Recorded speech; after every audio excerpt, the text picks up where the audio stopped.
back, everybody, to another episode. I've been gone for a little bit of time. A bunch of stuff happened over my spring break. Primarily, this all happened in a string of events. My friend left the school. One of my friends left the company I work for. One of my friends died on my way down there. The girl I was going to go out with ended stuff with me. Then after the funeral, I found out my grandma died, and then somebody else in my family has congestive heart failure now, which is what my friend just died from. So, I missed until Tuesday, came back Wednesday, had a lot of work to catch up on. I wasn't able to shoot you guys a video because Wednesday I was doing my work. I had to switch my schedule from Friday to Thursday. That way I could go to my grandma's funeral on Friday. So, just a bunch of busy time. But that's besides the point. I'm here with my friend Gabe. He's a freshman here at Crown Point High School, and he's an Eagles fan. So, Gabe, how do you feel about the trade so far? Well, a few crazy ones. I think Chase Young is the craziest one out of them all. I mean, the Niners D-line, that's going to be stacked. But, yeah, huge Eagles fan. Jalen Hurts for MVP. No. And Chase Young, yeah, that's probably the craziest trade so far. I think everyone would agree. I think that trade is not crazy in itself. I think that it's crazy in the sense that they already traded away Montez Sweat. Yeah. Well, now the Commanders are in a complete rebuild. Well, yeah, but how are you going to not have your D-line there? Like, True. If you look at it, D-line usually causes picks because D-line causes pressure, which causes a bad throw. Yeah. So you need a line like that. I mean, I don't even remember what the record is. At this point in the season, you're 3-5. You're like 3 games back of the division. So it's, especially with two good teams like the Cowboys and the Eagles in your division, it's quite hard to even get a playoff spot because the NFC is a lot more deep and loaded than I think most people thought. I can see why they would do that. Yeah. A defensive end that's not going anywhere is Danielle Hunter. Today, the Vikings opened up a extension conversation with him, which we all thought, because as you guys know, I'm in a Vikings group chat. We all thought, they're not going to re-sign him. 1 year, $20 million. That's not going to happen. But hey, they are re-signing him. So the Vikings, I thought, they might not trade anyone. And boy, was I wrong, because Ezra Cleveland is now going to Jacksonville for a late round pick. Maybe 1, maybe 2. It says, according to Tyler Sullivan, the Jacksonville Jaguars have acquired Vikings interior offensive lineman Ezra Cleveland, according to the NFL media. It's an exchange day of 3 draft picks. Exchange of day 3 draft picks. I was like 3-day draft picks. In a move that helped beef up the offensive line for the Jags, who moved to 6-2 on the year on Sunday. So, this is a good trade on both sides. Until I see the picks, it is a good trade. If it's a 7th, I won't agree with that. 3, obviously it's, a day 3 draft picks, but a 6th and a 6th, or a 6th and a 7th isn't horrible. But Ezra Cleveland was quite a good offensive lineman. But the Jags now, Trevor Lawrence has already been getting great protection. Now imagine Ezra Cleveland, one of the better guards in the league. Jags look dangerous now. They look very dangerous. Well, you got to also think day 3 ranges. So day 3, you can have a 4th round pick. Yeah, that's right. Or you can have a 7th round pick, and it looks like it's an exchange of day 3 draft picks. Okay, so it's multiple. So if it's just one, I'm fine with that as long as it's like a 4th or a 5th. If it's multiple, I want at least a 6th and a 7th from that. But other Minnesota Vikings news is the Vikings have traded with the Cardinals, and they've received Joshua Dobbs. So what the Vikings did is they traded a 2024 6th round pick for Dobbs and a 2024 7th round pick in Kirk Cousins' absence. But keep in mind, we are going to get Nick Mullins, even though my boy Spencer won't like that. We will get Nick Mullins back week 10, and he might be able to step up. Dobbs does have experience, and he has been a starter the entirety of the season. He throws for an average of 196 yards a game. With the lineup that he does for wide receivers, so do you think, Gabe, that he's going to have a better season this year because he's going a little bit before halfway point? Do you think he's going to have a better season in Minnesota, or still have a better season in Arizona? I think it really depends. I mean, Justin Jefferson, obviously he'll be back in a week, and that's a huge comeback for the the Vikings, excuse me. But I don't know, because it really depends. You guys lost Ezra Cleveland. Obviously, Danielle Hunter coming back is huge. But I think he will. I'll say that. But there are a few doubts because Joshua Dobbs as a quarterback, without, you guys still have great receivers, but he didn't play as bad, I think, as people thought with pretty bad receivers in Arizona. I mean, it really just depends, but I'll say yes for right now. Ezra Cleveland's been injured for 2 weeks, right? He only played 6 games with Minnesota. He's been injured, and the Vikings did not allow...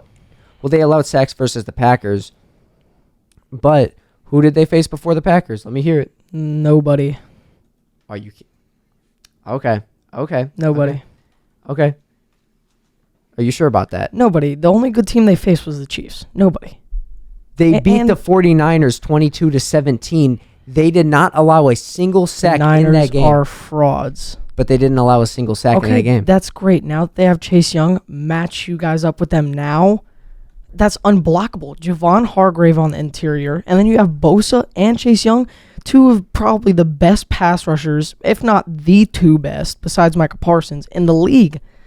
On both sides, that's unblockable. I don't care who you have at tackle. Well, I don't know. I do not care who you have at tackle. Trent Williams can... And who's on the right side? Lane Johnson? I mean, I love Lane Johnson. He's my boy. But I don't know if he's blocking Nick Bosa, 8 out of 10 times. That ain't, he's not stopping him. Christian Darrisaw only held Bosa to 1 pressure, I'm pretty sure, the entirety of that game. Were they double teaming him? No. Okay, well, that's single and single. That's because Christian Darrisaw is just that good. Does he play on the left or the right? Left. Well, usually Bosa's on the right. I think Chase Young would go to the left. But look at this. I just saw a stat here. Chase Young, 16.2% on pressure rate. That's 5th highest in the league. Only behind Max Crosby, Kayvon Thibodeau. I mean, come on. These guys are so good. Well, and Chase Young's right there with them. Yeah. And you have Nick Bosa. Well, yeah, he's in there for the pressures, but he's not in there for the sacks. He had a great rookie season. If you look at it, I remember back, I started getting into football, and I saw one of the earliest football posts I saw was, we can all agree that these 3 are the best rookies of the year, and it was Chase Young, Justin Herbert, and Justin Jefferson. So, that's there. Justin Herbert's still a top quarterback in the league. It doesn't matter who you are. Justin Jefferson's the best wide receiver in the league. Yep. Chase Young is not even a top 3 defensive end in the league. Mm-hmm. Like, Danielle Hunter's the best defensive end right now. There's no debate about that. He has the most sacks and the most tackles for loss in the league. Nobody can take that away. But that's for right now. Because who knows if somebody else, maybe it's not even someone like Bosa or a big superstar. Maybe someone else comes alive, in the second half of the season. But you're right. For right now, it's Danielle Hunter. How many? I don't even know how many sacks he had versus the 49ers. Here, let me... I think maybe he had 1, I think. Okay, well, Danielle Hunter's a left end. Or no, he's a linebacker, I think.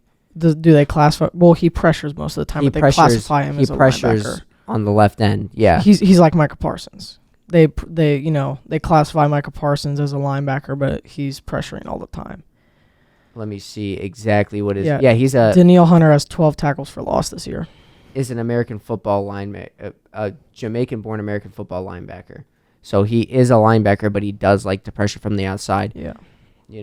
Not to mention... The Vikings defense has gotten really good.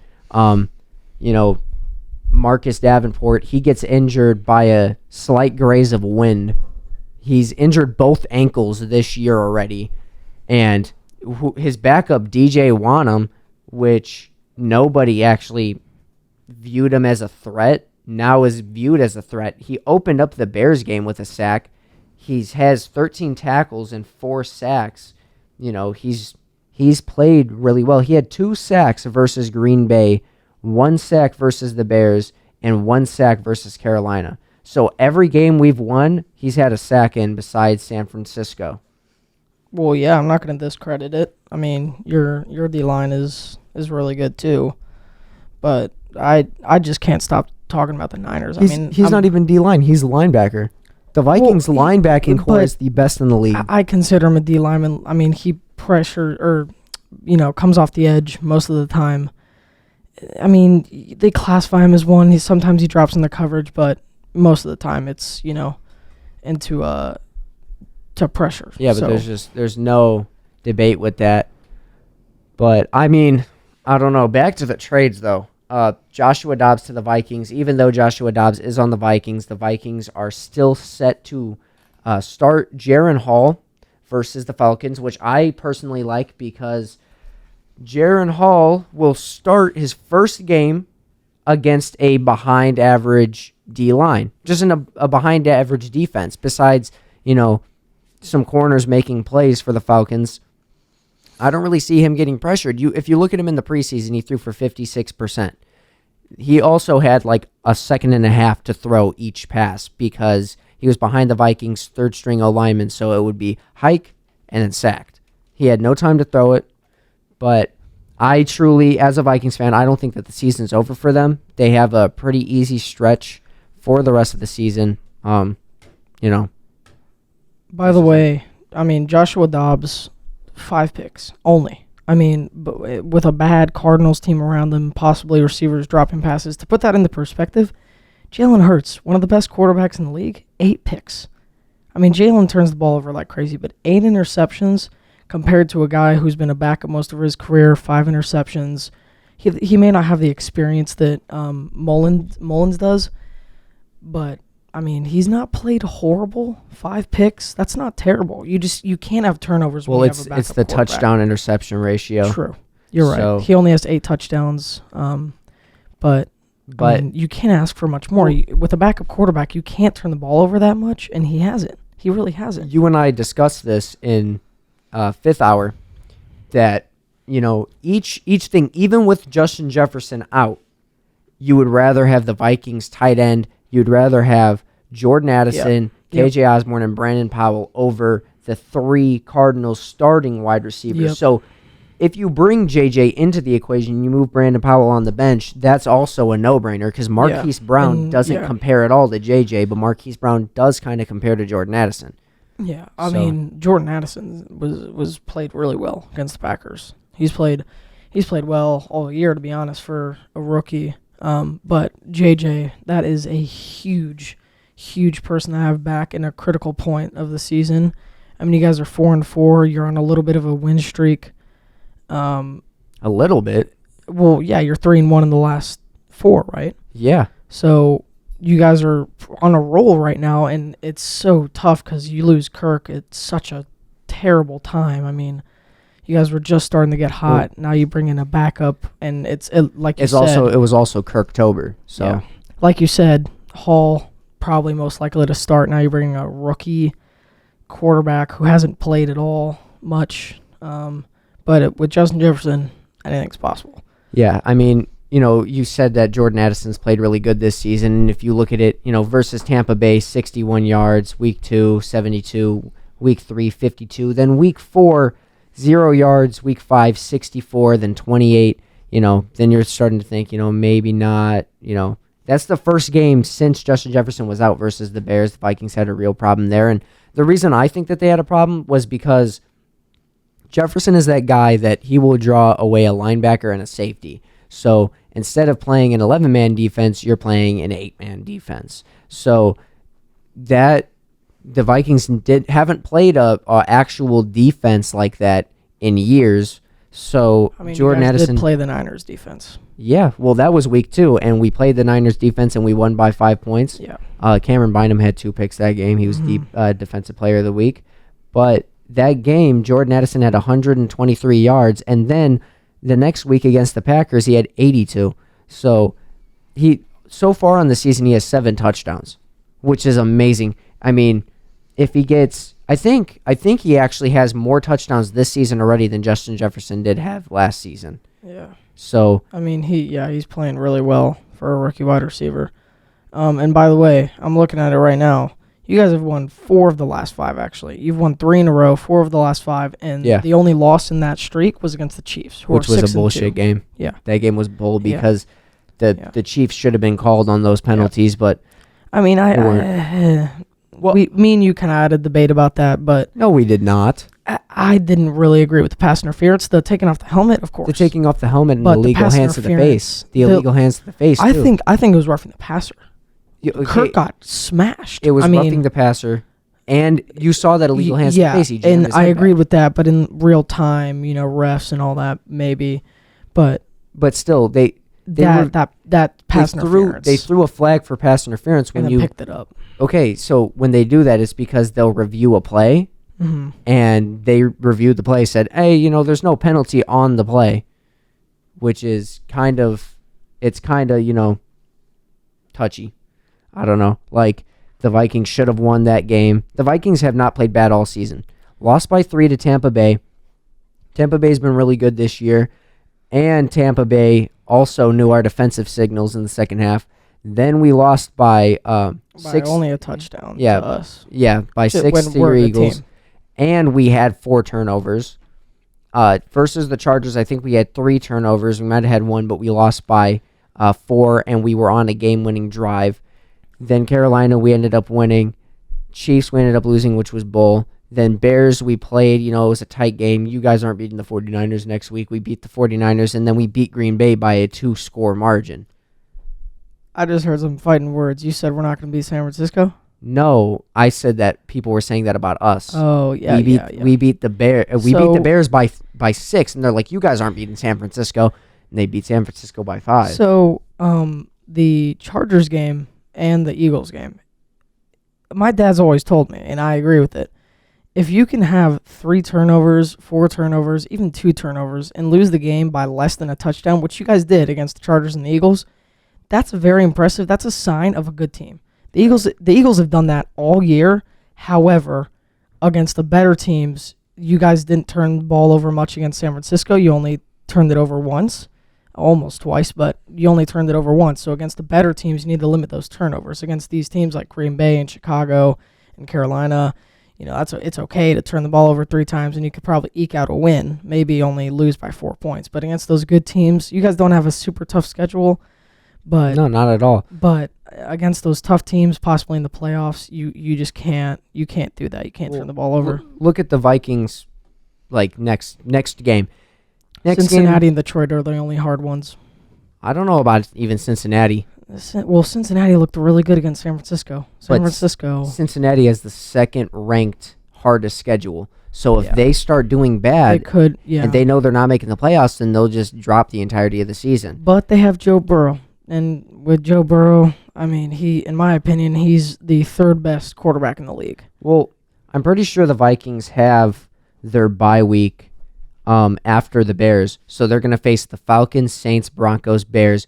All should be pretty easy games. Go on their bye week, come back, have a pretty good game. They should win against the Raiders. Then they come off of there. Like, that would be crazy because they're coming off a 3-game win streak. They can win 3, 4, 5, 6, 7, 8, 9 games in a row. Going to the Lions in Detroit. I have them losing that game, then beating the Packers again, and then losing to the Lions. Kirk Cousins could be back for the playoffs if Aaron Rodgers could do it. Okay, so hold on. I've got the Kirk Cousins thing is a little wild, but those final 5 games, Las Vegas, at Las Vegas, and silence you. Those final 5 games against at Las Vegas, at Cincinnati. I mean, at Cincinnati is in December when it's cold in Cincinnati, and then you have versus Detroit, and then versus Green Bay and at Detroit. Cincinnati, I don't think you guys are going to win that, even if somehow Kirk Cousins comes back. Well, no, I said he's going to be back for post. He's not coming back this season. But I was also discussing with you in 5th period about this. Aaron Rodgers got hurt 2 months, just over 2 months prior to Kirk Cousins, and Aaron Rodgers got one of the best surgeons apparently in the whole country to do his Achilles. Maybe Kirk Cousins gets that best surgeon, but add 2 months to Aaron Rodgers' timetable. Aaron Rodgers' timetable is late January, mid to late January. So Kirk Cousins, if you add 2 months to that's mid to late March, and that's a month and a half after the season. Yeah. Well, I mean, even if they lose to the Bengals, let's say they go go inside their bye. They lose no games to their bye. So then they'll be 5-4, 6-4, 7-4, 8-4, 9-4. Go into their bye, which would be beautiful for them. Well, no, they don't go into their bye. So they're 8-4 going into their bye, 9-4 coming out of it. Then have 2 straight losses. So that's 9-6, and then I think y'all lose at Detroit. I don't think versus Detroit, but at Detroit, I think y'all will lose that one, and the other 2 you win.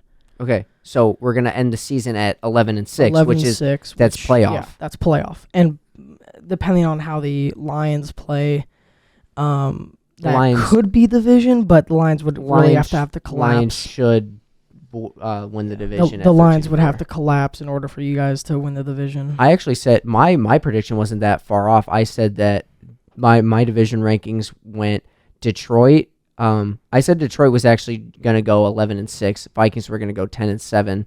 I said the Bears were going to go, I think I said 6-11, and then I said Packers are going to go like 3-14. I had no confidence in the Packers. I don't know. I had confidence in Jordan Love after those first 2 weeks. He played 2 pretty good games, and then, I mean, once that Raiders game came around, man, he looked awful. Yeah. I mean, terrible. Just one of the worst in the league, maybe only ahead of Desmond Ridder and, like, Daniel Jones. I mean, he looked terrible. I knew he was a fraud. I thought he looked good. I thought maybe he had a little bit of Aaron Rodgers DNA in him because of, Aaron Rodgers, being behind them for a few years. But, I mean, I guess not. I wouldn't be surprised if the Packers move on from him after this year. Well, speaking of the Packers moving on, they moved on from Rasul Douglas. Apparently, Rasul Douglas is going to the Bills, and the Bills are sending a 3rd-round pick to the Packers in exchange. Buffalo will receive a 5th-rounder from this, so total trade is Rasul Douglas and a 5th for a 3rd. So, I mean, Rasul Douglas, Buffalo will also receive. Okay, so Buffalo's getting Rasul Douglas and a 5th for a 3rd. Okay, so the Packers obviously lost that trade. I mean, you don't really watch NFC North like that. I obviously do. I really just watch the Bears just because it's the local team. Rasul Douglas he's pretty good. So the Bills sending a 3rd-round pick just in exchange for Douglas. I mean, 3rd-round pick for a guy like Douglas. I would trade that. I would trade that. Of course I would, but and it looks like Buffalo will also receive a 5th-rounder, which I would totally take that deal. Exactly. 3rd and a 5th for Douglas. I was going to say add another late-round pick, but yeah, Packers definitely lost that trade. And the Bills, now they have another good corner paired with their already stacked secondary with Poyer and all those dogs on the defense. Yeah, I mean, I think didn't the trade line end at the trade deadline end at 3? It ended about 25 minutes ago. Yeah. Okay, so there will not be any other new news as far as I know of. But Donovan Peoples-Jones to the Lions. They already have a stacked wide receiver core besides Jamison Williams. I didn't like Jamison Williams. He has more drops than he has catches. Amon-Ra St. Brown's really good. Josh Reynolds really good. I do like Khalif Raymond. The Lions are sending Cleveland a 2025 6th-round pick for Donovan Peoples-Jones.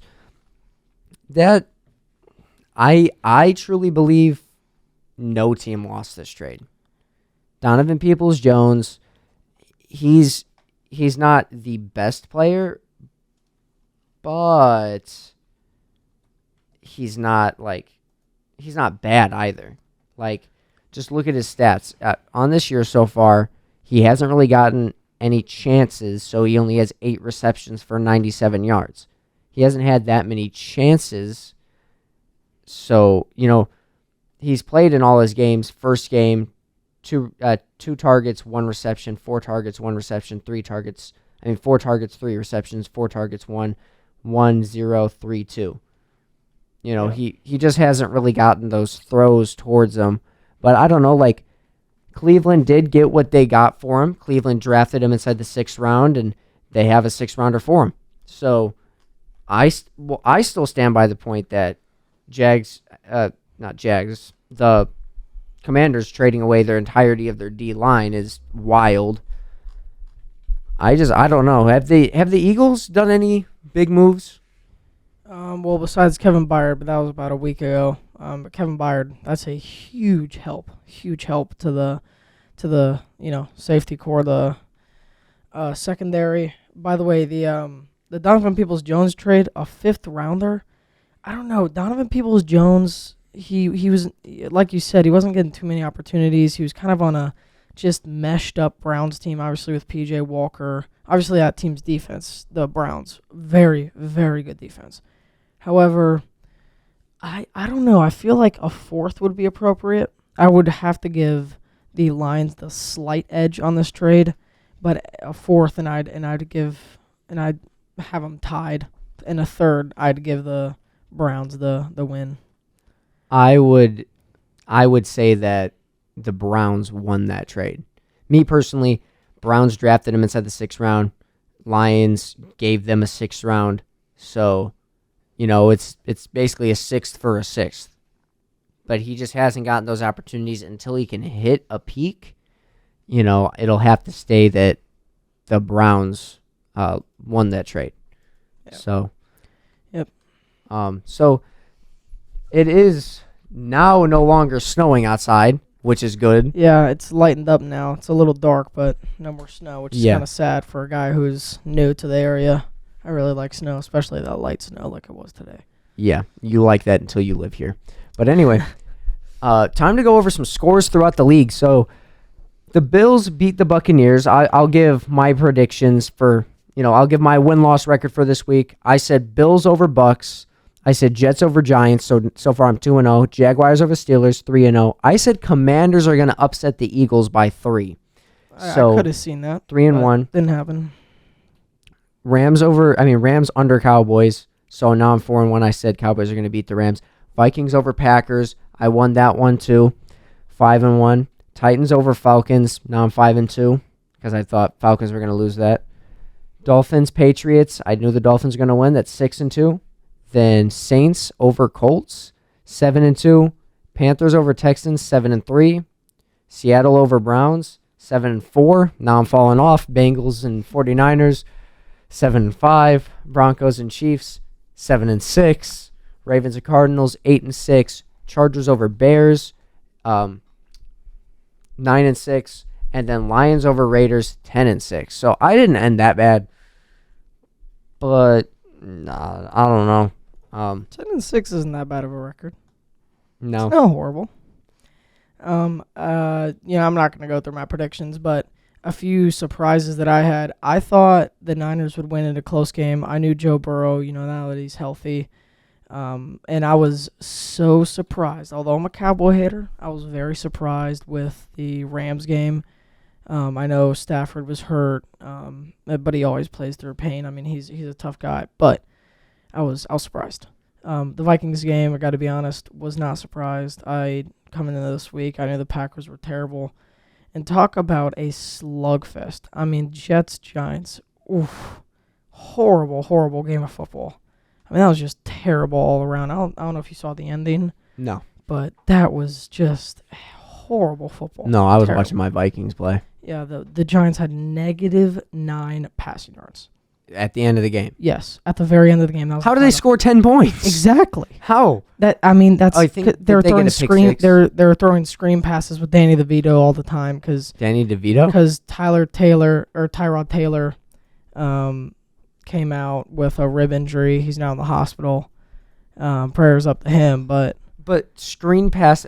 Screen passes are still passes. But if they're behind the line of scrimmage, that's a negative pass play. How do you end the game with -9 yards and score 10 points? And James, they almost won the game. It was 10-7 Giants with maybe 40 seconds to go, and the Jets got the ball. Zach Wilson guided them down in the field range and forced overtime. But if it weren't for that, if the Jets had no timeouts in 30 seconds, the Giants would have won that game with -2 passing yards. That's not even a slugfest. Well, I mean, that's insane. That's just terrible. In that game, how do they determine if someone's home or away? Both. They play in the same stadium. They said the Giants were home because they have the Giants logo in the middle of the field. But I don't know how the NFL actually decides that before the year starts. Well, no, it's a thing of it's not a home or away game because they play in that stadium. That's where both of them Jets play. and Giants fans, yeah. That's where they play. Yeah. So it was a home game for both of them. But some shocks with me. Eagles over Commanders didn't shock me. I just thought there was going to be an upset. Falcons getting defeated by the Titans shocked me. They would not have been defeated if Ryan Tannehill did not get taken out. Yep. Panthers over Texans shocked me, but I'm happy about that. Moves that Bryce pick away. Young. Seahawks taking number 1 in the NFC West shocked me. I didn't realize that until the Niners were down in that game and they showed the NFC West standings. But now the Eagles are the best team in the NFL by record. The Seahawks are now the Lions won the number 3 seed, but they were the number 2 seed in the NFC. And the Niners are Niners are now the 7th. first place. Yeah, Niners are now in Now they're in the seed. wild card. I mean, the 6th wild seed. card spot. Yeah. I mean, that's it's crazy how the NFL works. Yeah, I sometimes. mean, I obviously wanted the Kitty Cats to lose because that would mean that the Vikings got a super dub. Everyone else lost in the North besides them. But the Bengals shocked me. I thought that 49ers were going to win that game by 2 touchdowns, not the other way around. It's the biggest shock of them all is probably that Chiefs game. Yep. Finally, Patrick Mahomes is not getting flags his way, and oh my gosh, look what happens. And I'm not one to defend the Patrick Mahomes. I said this on one of the shows that I'm on Monday, and I'm not one to defend Patrick Mahomes. But according to a few sources around him, the flu went around his family. He was sick game time, and apparently, according to him, or a source close to him, he was at his worst with the symptoms during the game. But the old saying is, if you show up, you got to play. Are you ready to hear me break your stupid logic? Go ahead. Matthew Stafford threw a touchdown the one year after he dislocated his elbow. Yeah. I mean, not his elbow, his shoulder. Oh, okay. But Justin Herbert's still playing with I think he broke his finger on his non-throwing hand. He's still playing like that. I understand what you're saying, and to, I guess, support your point, but to give you even more reason why Jalen Hurts should be MVP, Jalen Hurts is limping around on one knee. I mean, you can see it. They wouldn't allow him to run the ball against the Commanders. I don't know if you watched the game. He would barely scramble, barely at all. I mean, and he threw so well, 319 yards. But anyway, I don't mean to go there, but I mean, He really didn't rush. He had 4 rushes for 6 yards. But when you're sick, you just don't want to move. You don't want to get out of bed. You don't want to eat. You don't want to do anything. Well, yeah, but I'd want to get that dub against the Chiefs. the Broncos, It doesn't matter. I The know, Chiefs. I The Chiefs should have beaten the But- Broncos. But James, the NFL's the NFL any given Sunday, right? I mean, anything can happen. But a 15-point loss to the Broncos. It was on the road. It was does not snowy, matter. It was cold. The Broncos are 3-5 now. They were 2-5. I should stop defending Patrick Mahomes. I don't like that I'm defending Patrick Mahomes. I've always been like, you know what? If you want to be great, you got to do your thing. Mahomes is the most overrated quarterback in the league. I will say that right now. Hot take: Patrick Mahomes is the most overrated quarterback in the league. Patrick Mahomes is not a top 5 quarterback this year. What? Okay. How? That's a little far. Here, no. That's a little far. So I know he's thrown the most picks or tied for the most picks. Turnovers and stats don't say they don't say the whole thing. I mean, Mahomes is doesn't matter. Let's look at the stats, shall we? So James, you said hold on. Okay. Week 1 against the Lions. The Lions beat them because they're the Week 1 Chiefs. They didn't have Travis Kelce. They didn't have Travis Kelce. And the only other loss was the Broncos, which you could classify as inexcusable. But then there's the argument of any given Sunday, it's the NFL, anything happens. And every other game, I know there was a few close games, including the Vikings game, but the Chiefs handily got through 5 straight games. And then they just had the one that they dropped. That's what happened with the Eagles. The Eagles are 7-1. They could easily be 8-0 right now, but they just dropped one on the road. But let's look at this, okay? Kirk Cousins would have won MVP this season. I'm confident in that if he stayed in. Listen. That's not, no. How? Kirk Cousins has the most completions. He has the most attempts. He throws for let's put it like this. Number 1 in passing completions, number 1 in passing attempts. He's 5th in completion percentage, 2nd in yards. His yards a game, he's 2nd in. He leads the league in, he's tied for the lead in the league in touchdowns, and he is not anywhere near up there. So Jalen Hurts has thrown more interceptions, 2 less touchdowns, 2 less yards, 2 less completions, 2 less attempts. Kirk Cousins has also, let me see who's been sacked more. Oh, yeah, what a shock. Kirk Cousins has been sacked more. So I understand what you're saying, but unfortunately, when it comes to, Kirk Cousins hasn't been sacked more. Kirk Cousins has been sacked 17 times, and Jalen Hurts has been sacked 19. Well, that has nothing to do with it. Yeah, it does. Well, yeah, but getting sacked less, that's sometimes on the line, sometimes on you. Have you seen that Joe Burrow video where he says sacks are an overblown stat? And the way he defended it, it's so right. Some sacks are on him for not getting the ball out on 1st and 2nd down, and on 3rd down, you're trying to make the most, and obviously on 4th down, when you have to get it, you're going to chuck it up there no matter what. Well, but no. sometimes... What I'm saying is, if Kirk has been sacked more, he has less opportunities to throw. Right. So, but I can't use that. But Kirk Cousins, if you compare it, you think Jalen Hurts for MVP. Kirk Cousins, 1st in passing completions. Where is he? Where is Hurts? Hurts is 6th. Yeah. Attempts. Okay. Kirk Cousins is 1. Hurts is 6. Completion percentage. Kirk is 5. Hurts is 9. Yards. Kirk is 2nd. Hurts is 7th. So, James, for almost half the year, or a little bit over half, maybe exactly half, he had Justin Jefferson, who's the best wide receiver in the league, no doubt. And, unfortunately, voters tend to vote in the same area. They like the Josh Allens and the Joe Burrows and the Patrick Mahomes and the Jalen Hurts and the Lamar Jacksons. And this year, maybe Tua. I don't think it's going to be Tua. But if I had to give a realistic prediction, I mean, I could definitely see Jalen Hurts winning, but I would probably have to go with Mahomes. You guys have a wide receiver that in the last, 1, 2, 3, 4, 5, 6 games, he's had 131 yards, 175, 127, 131, 137, and 130. I'm pretty sure he has the most games that are consecutive 125-yard plus games. You know what?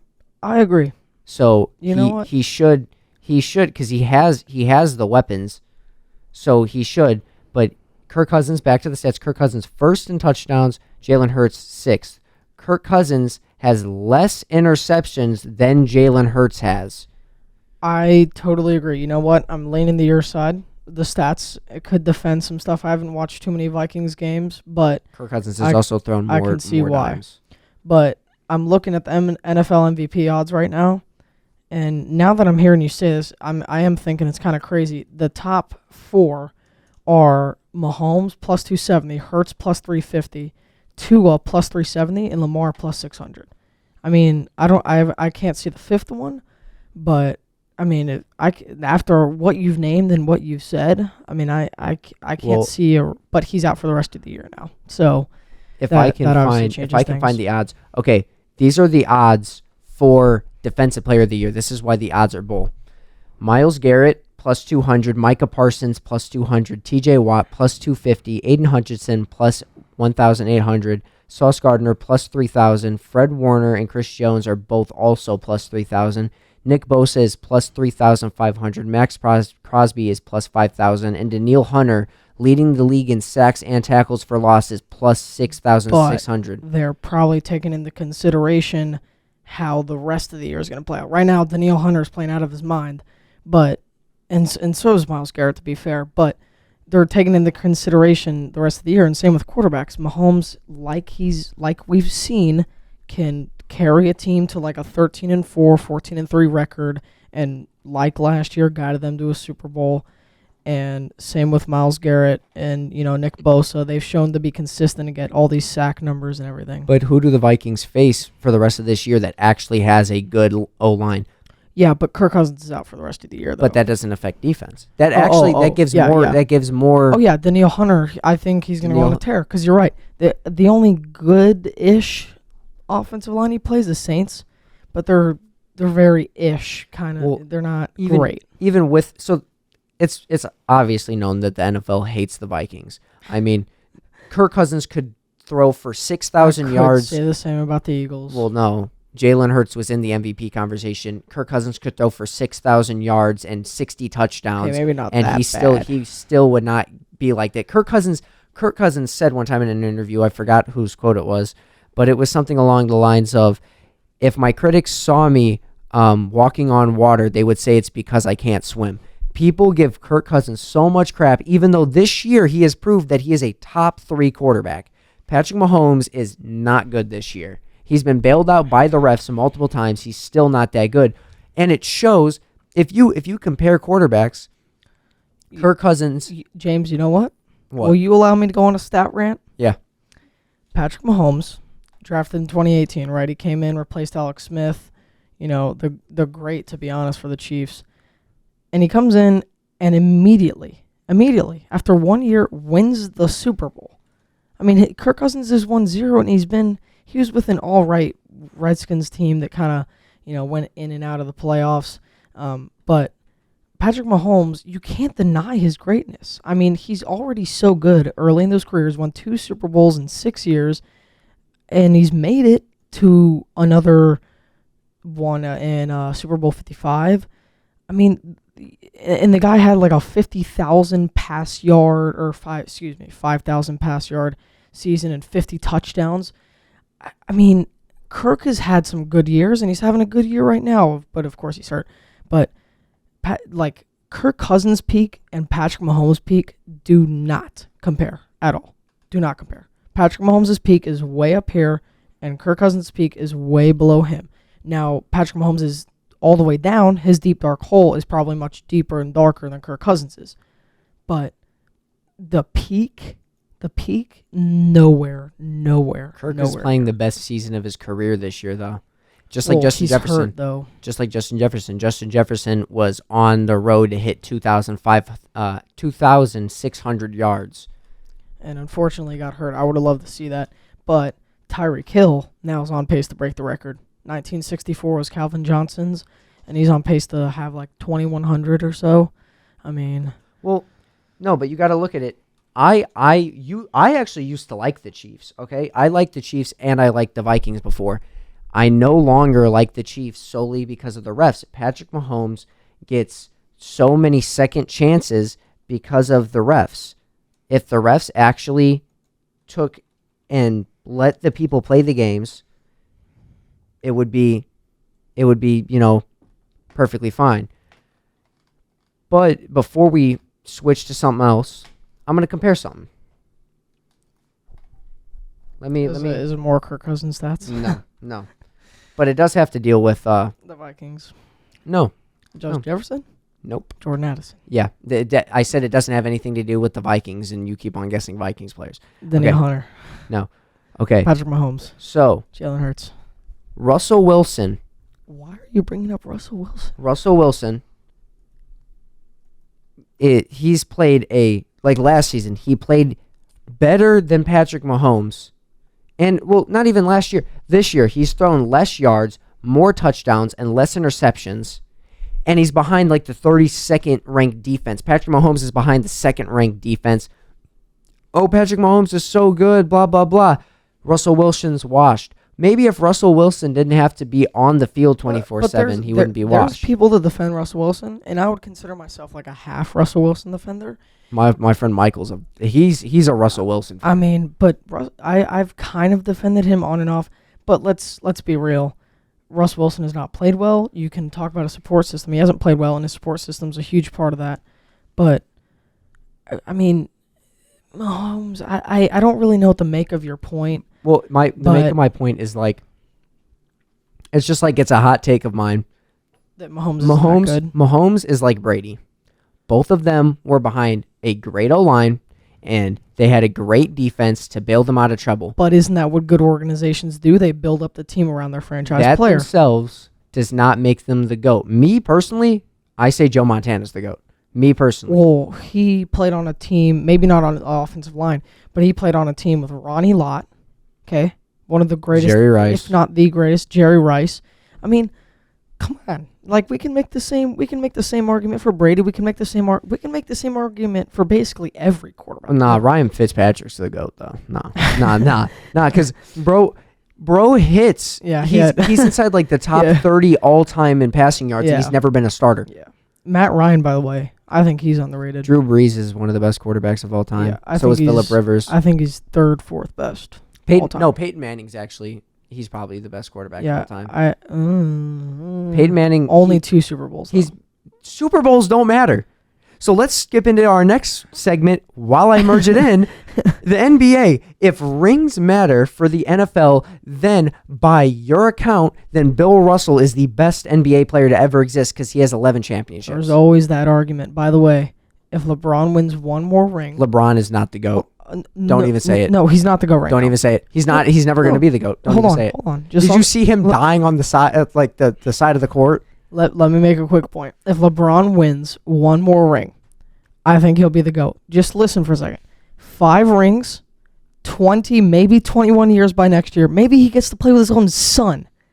And keep in mind, those early Cavs teams, he carried a horrible 2007 Cavs team to the finals. I mean, the only good dude that I've ever heard of on that team was Anderson Varejao, or was it Z Zogauskas, I think it was his name, the big man.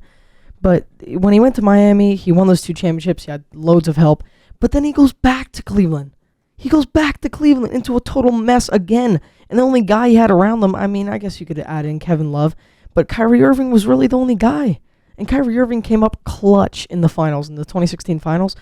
But and then LeBron goes and with a young LA Lakers team, and 2 years in there, he goes to the bubble. And I know they call that a Mickey Mouse ring, but isn't it harder to go to the bubble, to be away from your family for so long, to be just with your teammates, just in a hotel, being tested all the time, and win a ring? I mean, that's not Mickey Mouse. That's the opposite of Mickey Mouse. That's one of the hardest rings to win. Okay. But Michael Jordan right now is the GOAT. But if LeBron wins one more, it will be LeBron, in my opinion. No. So, if you look at it, LeBron has led the league in points once. All right? There's always the stats argument, too. But longevity is a huge part of it. And Michael only played 13 years. I mean, including, the little breaks in there. And there's also an argument against Michael. What about those years before he got Scotty and Rodman? Before 1991, they were making the playoffs. They made the Eastern Conference Finals in 89 and 90. But before that, what did he do? He got eliminated in the first and second round, kind of like a man named LeBron James, playing against great Celtics teams. Of course, great Celtics teams. But before 1990 or 1991, he did nothing. Nothing. Absolutely nothing. Are you smoking something? MJ led the league in scoring 10 out of his 15 years in the league. Winning.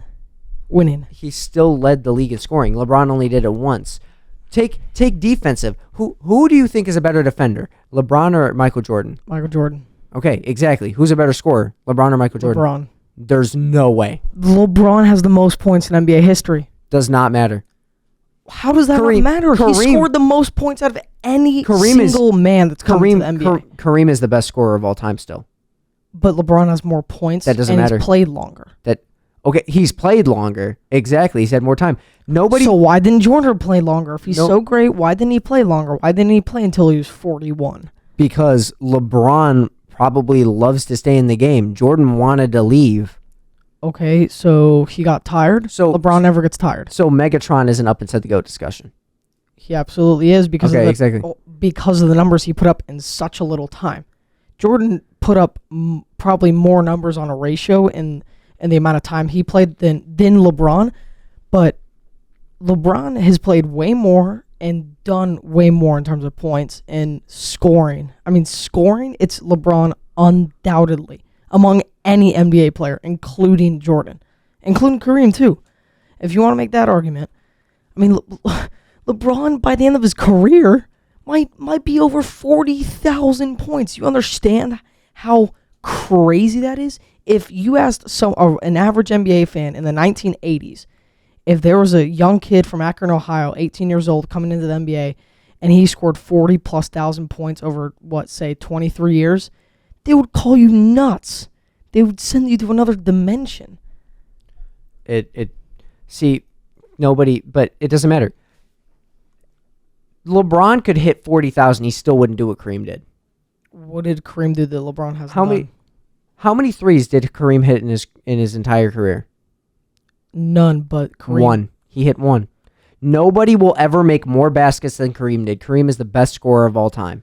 But Kareem played very long. He played damn near as long as LeBron. So he had time to get all those twos and all those sky hooks and everything. I mean, He was averaging so many points per game. LeBron also doesn't get called on penalties because he's inside a baby league.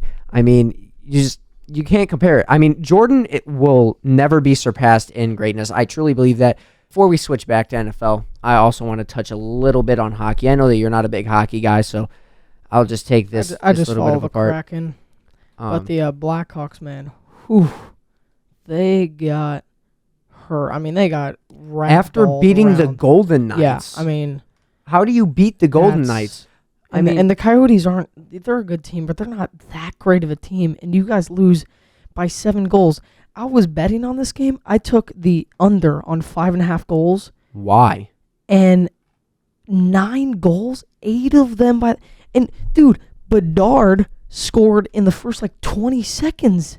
And you guys still lost. Bedard is a beast. Yeah, I'm not even going to lie. Bedard is a beast. But Bedard is playing very well. That's the bright spot for them. I don't like the Blackhawks. I do, but I don't because I am a Minnesota Wild fan. All Minnesota sports. They're inside the same division. But, there might not be that big of a competitive nature. But, how do you feel about your Kraken so far in this season? So far, not too bad. They had a really good win against what was last year. I mean, a really good Lightning team. In overtime, I actually watched. I turned it on halfway through the third period. And that was a good win. We started off really bad. I think we were 0-1-3 or something like that. We started off really bad, but 3-5-2, a good win over a good team in overtime. I'll take that. And Schwartz right now, Jaden Schwartz, on a tear. And same with Jared McCann, or Jaden Schwartz, Jared and McCann, both on a tear. And our goalie has been playing very well. 3 goals against, Kucherov on that Lightning team. I mean, they're very good. The Wild, they've been playing pretty good, and they've been dropping off a little bit of the late. They were in the wild card spot, and now they dropped 2 paces below. I'm actually probably going to be watching NHL games tonight in a bar. It's called Backcourt Bar. I talk about it a lot on here because tonight is the drawing for Queen of Hearts. So if you live inside the Crown Point vicinity, drop inside Backcourt Bar. Maybe you can win a little bit of cash. They have pretty good food. Not sponsored, by the way. If George would sponsor me, that'd be pretty awesome. But, pretty good food. I really like it. I like the staff there. But yeah, the Wild dropped a little bit. They're on a 3-game losing streak, which I'm pretty sure that's not the biggest, actually. The biggest is the Sharks on a 9-game losing streak. Sharks are terrible. I thought they'd be good. I mean, I remember those 2016, 2017 days when they were in the Stanley Cup and, in the playoff race. But, yeah, they look bad. They look terrible. I could not imagine being a Sharks fan. That has to suck. That would suck. I mean, you may as well be a Knights fan. I mean, San Jose, Las Vegas, they're right-ish there. I mean, let's be honest. And they're a pretty good I mean, team. just tank and become a Knights fan. You're probably going to win the Stanley Cup again. Yeah, I mean, but anyway, let's wrap up the show. Talk a little bit about the NFL next week, our predictions, and let's also talk about our top 10 teams. So let's first start with the predictions. Who do you have for that Titans versus Steelers game? Keep in mind, the assistant principal here is a Steelers fan, so if I show him this, he will probably kill you. Well, I don't really care, but I am going to take the Steelers. I mean, Steelers are at home. Titans are looking a little bit shaky. I mean, who knows with Will Levis, but I mean, I'm taking the Steelers, especially at home. Thursday, cold night in Pittsburgh. I'm taking the Steelers. Okay, so you're taking the Steelers there. Yep. Who are you taking inside the Dolphins game?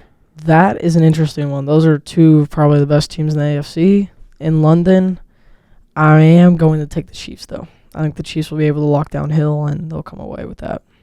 Okay. Vikings versus Falcons at Mercedes-Benz Stadium. So Falcons are home. Yeah, I mean, I'm gonna take the Vikings, but I could see this going either way. But I am gonna take the Vikings. He's trying to get back on the podcast, so he's saying that the Vikings are going. Yeah. So far, my picks are Titans over Steelers. Really? Yeah. On the road? Yeah, Chiefs over Dolphins because the refs won't allow the Chiefs to lose back to back. And then Vikings over Falcons, 83-2. All right, we're gonna just give them like a free, just let them have a safety. No, the game's gonna be close. It's gonna be a field goal game. Yeah, I mean, if it was at home, I would have a lot more confidence in the Vikings. But the Vikings have only won one home game this year. Yeah, but that's to the 49ers. But those are kind of iffy stats. I mean, I take the Vikings at home by a good margin. I'd be confident in them.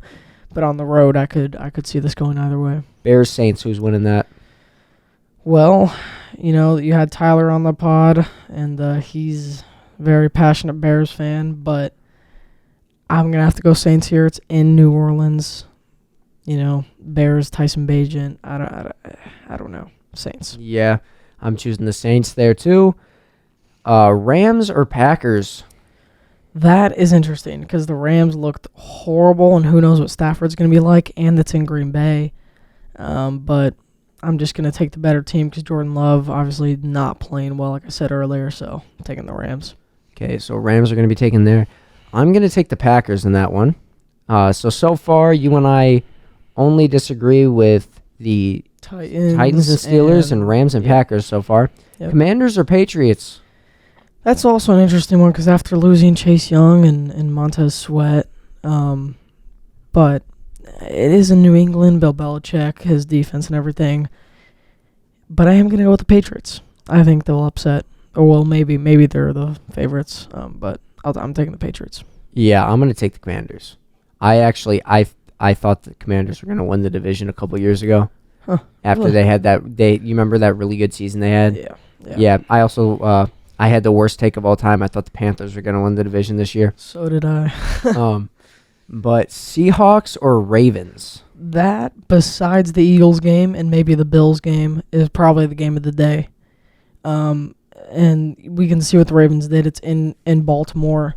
And we saw what the Ravens did against the Lions. They manslaughtered the Lions. I'm going to take the Ravens in a very, very tight matchup.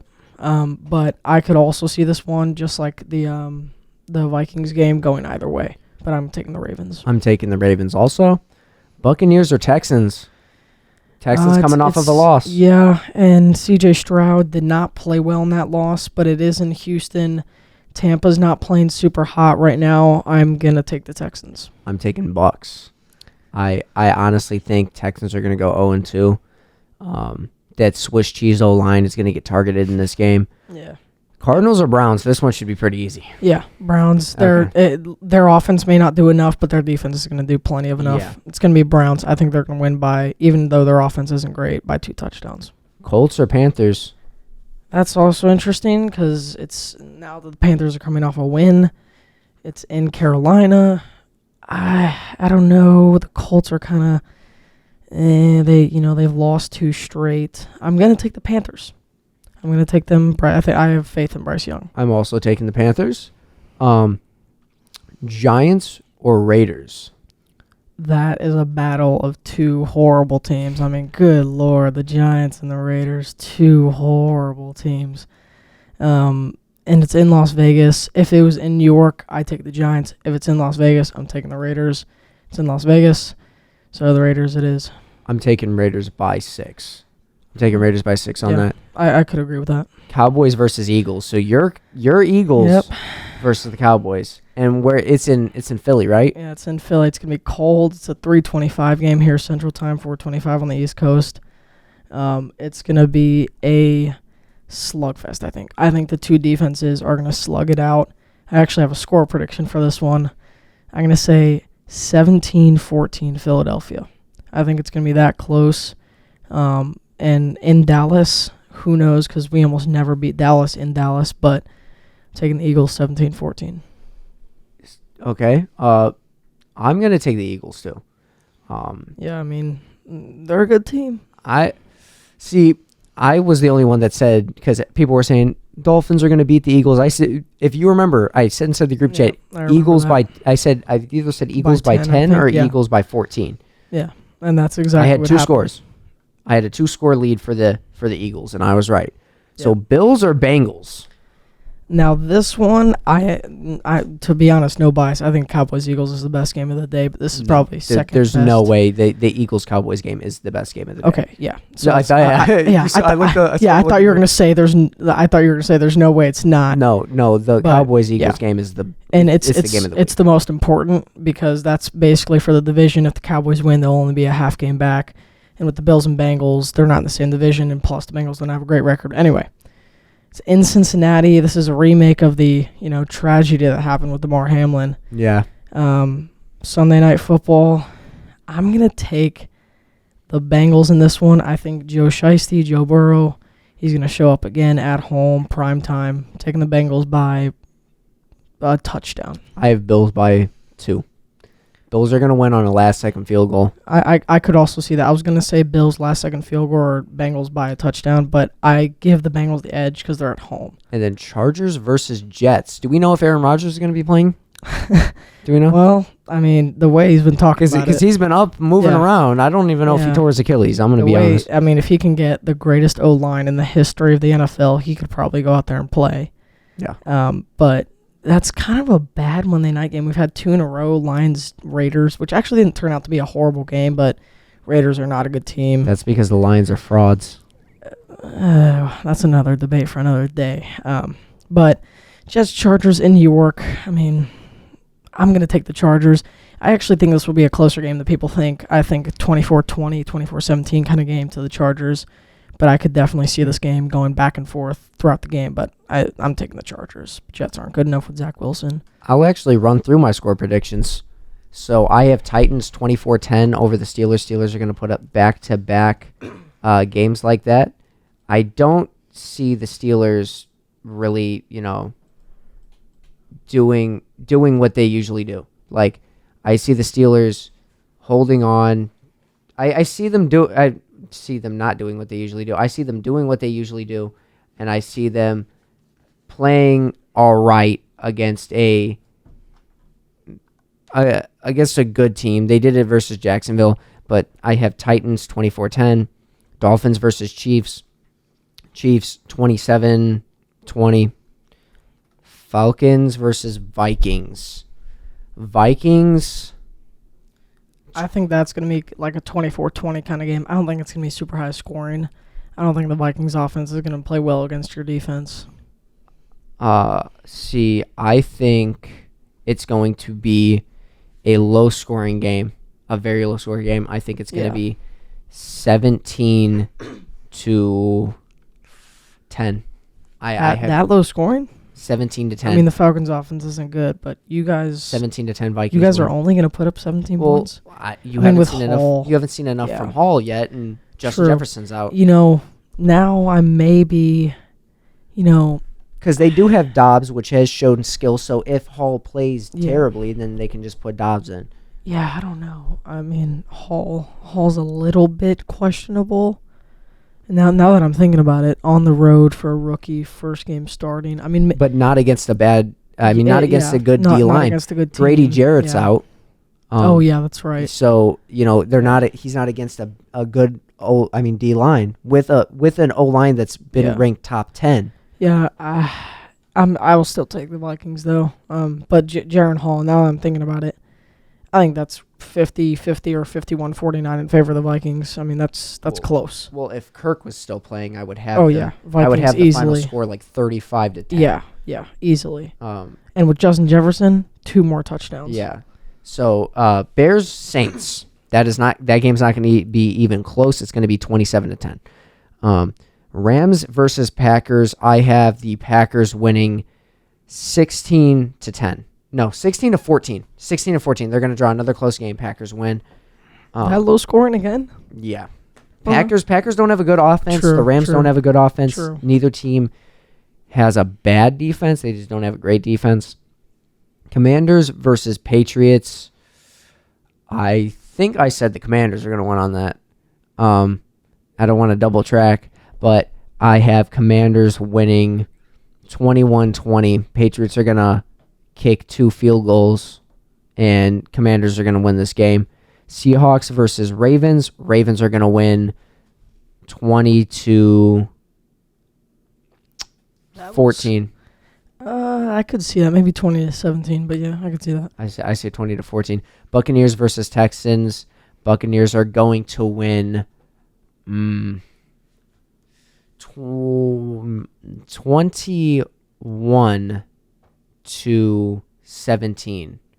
No, actually, it's respectable. 20-17. I don't see only one 3 field goal being touchdowns. kicked. Yeah. So Makes sense. Browns game. Cardinals are only going to put up 6 points that game, 2 field goals. Yeah, it's gonna be like 31-6. Yeah. Browns are going to win 27-6, in my opinion. Yeah, makes sense. Panthers v. Colts. I think I took the Panthers on that. I'm not 100% sure if I said Colts before Panthers now. Panthers are going to win 27-24. That many points for Bryce Young, really? Yeah. I mean, against that Texans defense, he only put up 15. And Well, now you're facing probably a little bit better of a defense. But, I mean, I believe in Bryce Young. I believe he can do it. I just don't think he will do it. I don't think that he's the best quarterback in the draft at all. That's a debate for a different day. But I say CJ Stroud is better right now. But Stroud is the best quarterback out of this draft class. But Raiders v. Giants, I think I took Raiders there. That game's going to be, I don't know, 17-16. Low-scoring games this week, huh? 17-14. You got to also account there's been upsets and upsets and upsets. Half the games have been upsets. You're right. And just a point in there about upsets, I think Jets-Chargers is probably the most likely of an upset just because Zach Wilson is so on and off. Like, he can play so well, and it's in New York on a Monday night, and that Jets defense can show up any day. An upset, I think the most likely upset is Bills versus Bengals because that game can go either way. So whoever's favored, they lose. Cowboys versus Eagles. Eagles are going to win 31. They're going to put up that many points against that Dallas 31 to 23. 31 to 23. I could see that. Bills versus Bengals. I'm pretty sure I took Bills because I don't like the Bengals. My friend Nathan Williams is a Bengals fan. I don't like the Bengals because I don't like Nathan. I'm going to have Bills winning 27-24. Hopefully the DeMar Hamlin type thing does not happen again. Yeah. And then Chargers versus Jets, I don't see that game being close at all. 27-13 final score. Wow. That took way longer than I actually expected it to take. Now it's time to go through our top 10 teams for this next upcoming week. This is with the injuries, with the trades. What do you think? Who's number one? Here, let's hold on. Let's pull up the teams. So I think no biased, and I think you could agree with this. He's going to say Eagles. It's the Philadelphia Eagles. No. The brotherly shove, Jalen Hurts. They got stopped by the Commanders. What? Well, no, Jalen Hurts fumbled on the goal line. Wasn't actually stopped. Exactly, so he sucks. No, Jason Kelsey snapped it into his own butt. That's not starting. Yeah. By the way, notification coming in right now. Adolis Garcia will not start in Game 4 of the World Series. So that's that's a huge loss for the Rangers. But Eagles won. I mean, they're 7-1. They haven't had. The only impressive win they had was against the Dolphins, but everybody was talking about how this Dolphins is on a historic pace, and we kept them to 10 points, and we contained Tyreek Hill to 80 yards, 85 yards. I think he had 10 receptions, 86 yards. I mean, what else do you want? I mean, we've played the Commanders so tough. Sorry, folks, for the technical difficulties. There were some problems with the microphone. It wasn't picking up. So if I was inside the middle of the NFL predictions, I'll just do a separate video on that some other day. But we are going to give, before we leave, this is the last thing we're going to do. Gabe is going to give his top 5 AFC and NFC, and I'm going to give my top 5 AFC and NFC. So, Gabe, what do you have? Well, I have in the NFC, I have the Philadelphia Eagles, my favorite team, at number 1. And then these next slots, I've got Niners at 2. I've got the Lions at 3 and the Seahawks at 4, Cowboys at 5. That Seahawks-Cowboys could be a little bit controversial, but I've got Eagles 1, Niners 2, Lions 3, Seahawks 4, Cowboys 5. And then in the AFC, I've got the Chiefs 1, Dolphins 2. This may be a little bit controversial, but I've got the Bills at number 3. And then I've got Ravens 4, Jags 5. That Ravens-Jags could be switched around.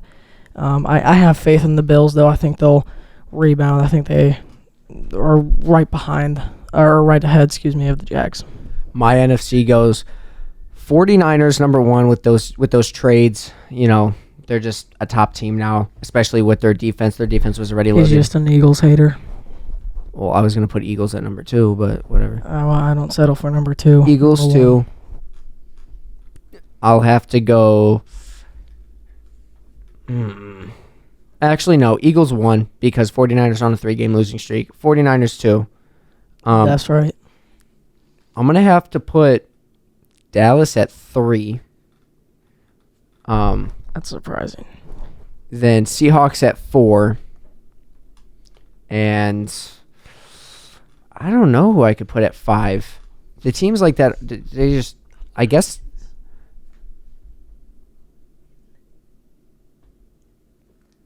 The Lions? Hello? Like, Nah, the Lions are frauds. No, but they're 6-2. Fine, I'll put the Lions there. I mean, come on. Fine, I'll put the Lions there. I thought that you were telling me Giants. I was like, no. Are you smoking something? Absolutely not. Absolutely not. Now for AFC. AFC is pretty simple and plain. With the refs, Chiefs take number 1. Number 2 goes to the Dolphins. Number 3 goes to the Ravens. Number 4 goes to the Bills.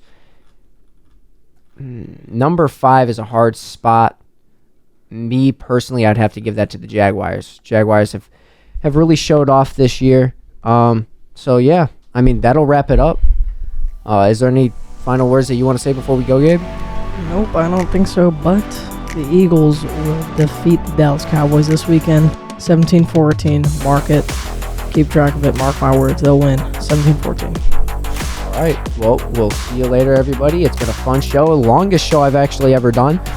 I'm here with my buddy Gabe. Go check out thedogradio.com, and good night.